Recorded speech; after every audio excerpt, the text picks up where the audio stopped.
Today we have the Five of Swords, the Lovers, and the Six of Swords.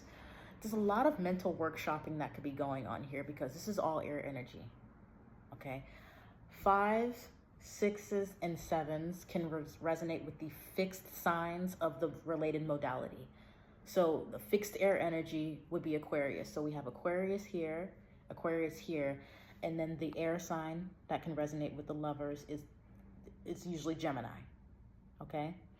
So with all of this mental workshopping going on, there are a few scenarios that pop up, but we're gonna spend time on one the most for this reading. Now, the first two that are popping up in my head is like, okay, well, with the Five of Swords, this is the presence of conflict, okay, or disagreement, potentially defeat. And what could be coming from that is a new connection. New communications are coming up, and then we proceed forward with those new communications, repairing whatever was lost, repairing any form of separation by then making connection. But this is the energy of then being able to move on from that. So we've experienced or have gone through a major loss. We are likely in a place now to where we are focused on balance. We're focused on being more open to having different thoughts, different ideas, and allowing for that is being a bit more, I'm going to use the term queer in your thinking, queer in your way of interpreting the world. So that's why you can then engage in this recovery period, because you're no longer just focused on the loss. You have different thoughts now that are likely more inclusive of what is there. You see how these birds, these flamingos, are looking at each other. You can call it a mating dance, but they're looking at each other, they see each other. So we see what's there. Another way of looking at this is if it's not a direct opportunity or relationship in your life that could come in and assist you from this experience, it could be like divine intervention that we are interpreting around this time. Okay, I've experienced a loss. I've experienced some form of separation. I've experienced some sort of nefarious situation. I'm interpreting this as bad. And then something comes through and shakes me up. Maybe it wakes me up. And because of that, what it allows me to do is then take a step forward towards recovery, helps me start participating because I see more of what's in front of me. I see the sign, I see what's happening. I understand more of what I'm experiencing here. For some of you, will call that the lesson. And then you're able to move forward. But here's the third interpretation I have that I want to spend more time on for this reading. As I've said before, conflict, defeat, potentially loss, the need to win, which means that there's awareness of a loser. But then we have despair here. Now, a lot of the time when we talk about the Lovers, it's about two extremes or polarized ends coming together. But if they're coming together, you see where these flamingos are, they're in the neutral space. You can see these as the polarizing ends. Those mountains to climb, things that we have to do, ways that we have to be, identities that we have to adopt. A lot of you are in a place to where you have been trying to adopt an identity where not only do you see people and can you show up and help them, but you're trying to be seen by them as well. There's a reason I put the Six of Swords down for a moment. It's because this story can be telling us about the inner people pleaser. The one who feels like when something is out of alignment that we have to do something to get back in it. So the Five of Swords can be the presence of us thinking that we need to do something all the time in order to have a harmonious experience, that we need to do something all the time in order to be visible, to be valuable, to be present. The Five of Swords can be talking about this narrative that we have about us needing to get back into alignment whenever conflict shows up. So what I like about the Lovers and it being that experimental Gemini energy, being curious about how to interact and communicate with the world, is that this Five of Swords is like a break in the system. This Five of Swords can be that moment where we ask ourselves, who is saying that we are out of alignment right now? Therefore, who is saying that we need to get back in alignment? And the reason why those questions are coming up right now is because of this Six of Swords. This Six of Swords has a lot to do with assistance, helping carry, the presence of support. We may realize now that we have not been able to support others and ourselves in the way that we wanted to, because there's this assumption that there is something to fix. There's this assumption that when something is not right, or that we get this pang of disorder, that we need to do something to get back in alignment. So therefore, if we are noticing something or it's uncomfortable, then that means that we're suddenly out of alignment. That there's a part of us that is saying there has to be a right and a wrong. The reason why a lot of you are here right now, watching this reading, connecting with me, communicating with me, is because you are in a place to where you realize you don't always have to do something. In fact, it is the assumption that you're doing something wrong that has been preventing a lot of us from being able to stand in our own presence, hear our own thoughts, believe us. This can be talking about the conflict of trying to get people to believe you all the time. Constantly protesting the part of you that's like, but I believe this, but then this person outside of me or this situation is reflecting otherwise. That must mean I'm doing something wrong. You see how we're going back to those polarized ends, but then the Lovers are saying, be right here. That's what you've been looking for, so that you can actually interact with the external, so that you can actually show up for yourself and ultimately others. It's about being right here, but we have to question what is constantly telling us we're going somewhere else. It's okay to get curious about the things that we do have a reaction to, and instead of internalizing that and saying we should have known, we're allowed to also incorporate compassion. We're allowed to be the person who has experienced something and is unbothered by it. We're allowed to experience conflict and be unbothered by it. Doesn't mean that you have to fix something. It doesn't mean something's out of alignment. Who is telling you that something is suddenly out of alignment just because a problem has arisen? As we hear all the time, if everything is everything, that means where there's the presence of a problem, there's a presence of a solution. As I say, flip the coin. Our awareness is the constant. Our awareness is the constant. That is what is constantly interpreting, or we say, is interpreting the labels of this reality. The being tired. The being the person who has this amount of money in their account. Being the person who experiences a certain pattern. Being the person who experiences a certain conflict. Those are just experiences. Some people say those are just arisings that happen. And things that we label as conflicts are also arisings. Whenever we continue to feed into a thought, that costs us energy, because we are still having a human experience where exhaustion happens, and exhaustion is information. But when we overthink, we wonder why we get so exhausted all the time, because those thoughts cost us. But what we may realize now is that we don't have to have a transaction with every thought. And it's that awareness and understanding how that works in your reality that is going to make more sense of why you even have a desire to be of service to people.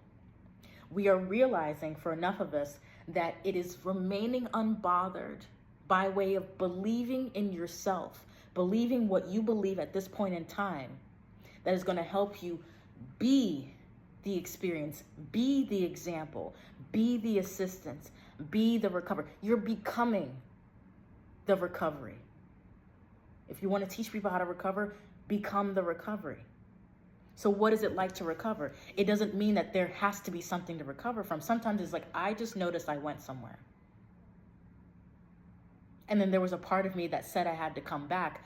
But if I am presence, if I am the constant of awareness, who's the one saying that I always have to get back in alignment? Who's the one who's saying I have to do something to get back to me? Who's the one who is always trying to achieve?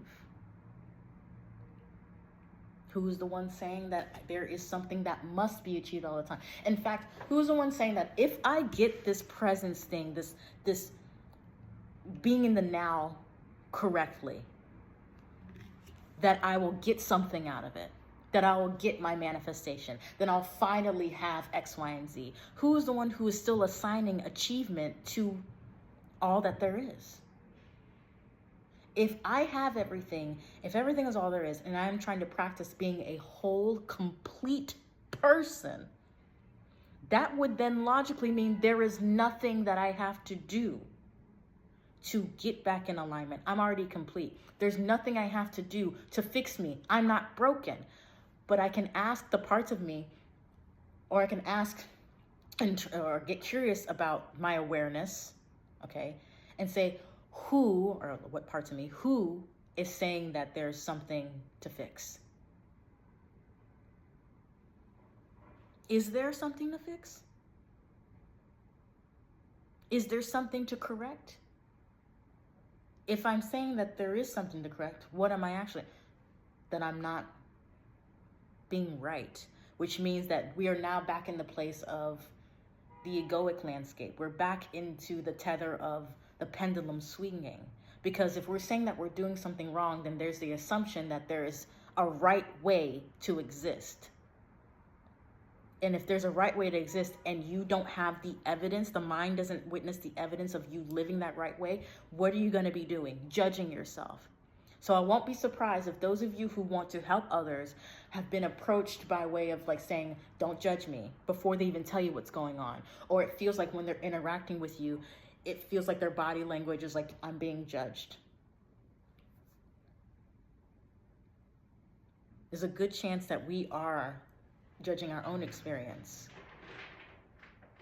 There's a good chance that we are latching onto there's a right way to do things, there's a wrong way to do things. All of those things are simply, again, arisings or labels that we attach to ourselves. When we say I am, anything after I am is a condition. So we can choose the conditions we want, but it's kind of hard to choose the conditions we truly desire when it comes from a place of thinking that we are the conflict. If we're the source, that means we are the starting point. That means that we experience from us, from our awareness. If we have this interpretation that we are aware of being a problem all the time, then anytime you try to be of assistance to yourself or others, you're going to keep interpreting more problems. Because there's a part of us that thinks that we need to be achieving a solution. And if we, again, are in this place of thinking that we need to achieve instead of just being with ourselves, we need to achieve, then that means that we are saying that we don't have enough now. I need to get out of debt, which means we are, again, dismissing the story that you are okay. You are a whole person right now. You are not incomplete, and you are not a problem just because the financial stability has not physically manifested itself yet. That's just an interpretation. And you're allowed to say, okay, that's just an experience I'm having. But if I know that change is inevitable, and then my awareness is the constant, that means I don't need to force change to happen all the time. In fact, if my awareness is directing me towards my experience, all I got to do is inquire about my awareness. All I have to do is inquire about what's already going on here, what I'm currently experiencing. These mountains, they'll be there. I'm still having a human experience, sure. But if I'm noticing that I'm stuck or I'm not going where I want to go, then I can get curious about what it means to be stuck. I can be curious about what it means to experience a conflict. What am I calling a conflict? What are the labels in my life that are associated with defeat, with losing, with needing to get the upper hand, with needing to win, with needing to compete, with needing to compare myself? Who is saying I need to compare? All of those thoughts that we spend comparing ourselves, that is what contributes to the massive exhaustion. That is what contributes to us becoming procrastinators, which procrastination is actually a signal to rest. It seems like a paradox, but procrastination says you know that you don't want to be doing something that you're doing, and you need the energy. You need to preserve your energy for when it's time to do what you want to do, but you're punishing yourself. You're judging yourself for needing rest. I intend that this is making sense for a lot of you, because with this being like, we're expanding on what we already know. You already know all of this stuff. You're not stupid. You can continue to claim the identity that you're stupid, and you'll perceive your actions and the responses of life as though you're stupid, but that's a choice. Now it's a choice. If you haven't given up on yourself, you know you're not a loser. So maybe it's the part of you who is like, we kind of need to swing to the side of realizing how we've also won, so then we can get into the middle of realizing we experience a variety of things, yet we're still aware. We're still here with ourselves. We're still having desires. We still have these intuitive hits. We still have these responses. We're still engaging with the world. My awareness is always here with me. And if change, like I said, is inevitable, I don't always have to force something, which means when I notice a thought that could cost me energy, an arising that could cost me energy, a label that could cost me energy, I'm allowed to just notice it. And then when I ask questions about it, like who was the one noticing it, that's my way of detaching, because I'm not allowing myself to be so sticky to those labels that do exist, which means that I can use the power of discretion, which is choosing how I interact with the world, how I communicate with it. Because as humans, we're here to make choices. That's why we get in the position of the observer, so that we can see what our options are and then choose. But when anything pops up, what a lot of us have been conditioned, it's like if something pops up, that means that meanings were constantly assigned to things that we didn't even get a chance to really interpret ourselves. So standing in the position of observer is really giving you the opportunity to transform how you're communicating with your experience, the experience of you, the awareness of you. And when you are able to stand in your beliefs, when you're able to stand in your awareness more and more, then you can start making decisions that include your power of discretion, that are leaning into your preferences, what you would prefer to experience in life. You know change is coming, but now you want to emotionally, because that's what emotions do, is energy and motion, right? I want to start directing the emotions, the energy that cannot be destroyed or created. I want to start moving it in a different direction, but I have to allow myself to be the vessel. So I have to learn how to empty out the arisings, the thoughts, the meanings, the labels. I have to be the space. Just become the space that can recognize this. And noticing that is enough for those labels to empty out for a period of time, so you can engage in presence, or what some call the flow state. And then we can take that action. We can experience ourselves wanting to take that action. We can experience ourselves in the action. We experience ourselves becoming the action. Becoming the action of the water bearer, of the person who can make more of those queer decisions, the one who can break the cycle, the one who can disrupt what needs disrupting. Be the person who's no longer people pleasing, and be the person who is here for themselves. And because you know what it's like to be here and present with yourselves, now you can be the teacher that you've always wanted to be. That's why a lot of you have been engaging in conflict, that convincing, that protesting, because you want to teach people how to see things differently. But now it's like, instead of trying to teach them how to see, I just have to let them be a witness by becoming the change, by becoming the person who's having that human experience where I'm not so bothered by people who don't believe me anymore. I'm not so bothered by not being believed anymore, because I have become, my awareness, I am the belief. I am existing as the belief. And I'm choosing to be here because that's the power I have. I'm going to say this again for enough of you. This is going to make sense. Again, there is no alignment to get back into. It's just, I noticed that. Because there are things that you can afford to just notice now. So when I gotta do extra. First of all, who is saying that I suddenly need to feel? Who forgot that I'm already a complete whole person? Who forgot that things are already working out in my favor? Who forgot that I don't have to do much in order to attract the reality that I want? Because if I'm whole, that means I am everything. So I already have everything. That's why with manifestation content, that's what they mean when they say, you don't have to do anything, you already have it. All you have to do is believe you already have it. And a way that you can believe that you already have the experience or the manifestations that you want is by understanding that you are simply acting as the person who is already complete, who is already whole.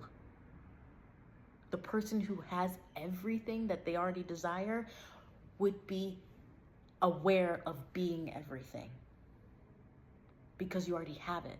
You're not going to want something that you don't already have, right? So if you're wanting more alignment, you're saying, I'm not alignment. I am not stability. I am not that because I don't have to go do something. But again, who is the one saying I have to constantly achieve? Look at the communities you've grown up in. Look at the social landscape. Look at the belief systems that you've been around for a lot of your life and see the different ways that they have shown us, conditioned us, taught us that we always have to be achieving something. And then you're going to realize that's where a lot of the exhaustion comes from. This is why it's like the Five of Swords can represent hollow battles, hollow victories.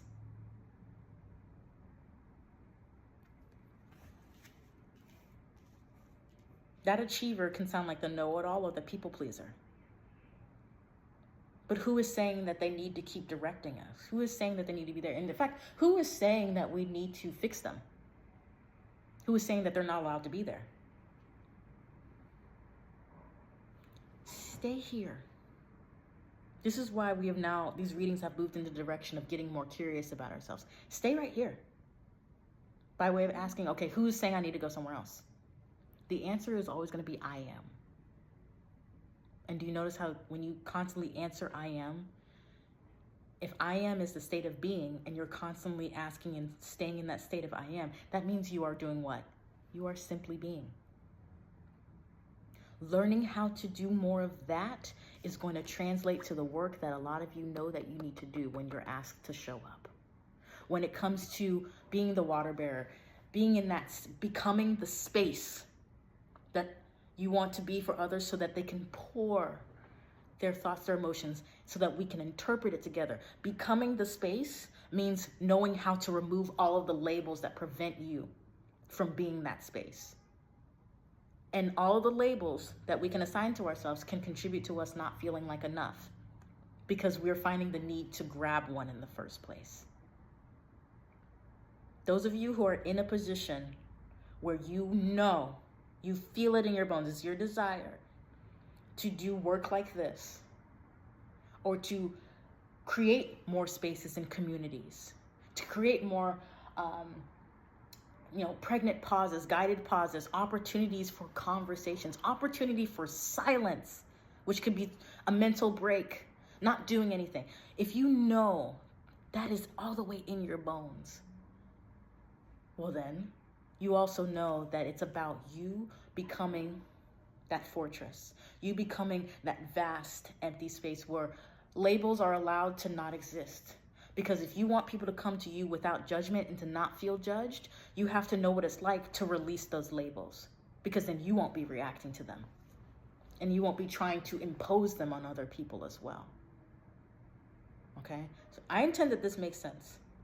In fact, with everything I've been saying, that can apply. Like, what part of me thinks that it's not going to make sense? In fact, my belief is that I know what I'm talking about, just like you know what you're talking about. So I believe me, and you believe you, because I'm choosing that. I'm aware that that has been an ongoing pattern for me. I believe me. I believe in what I'm saying.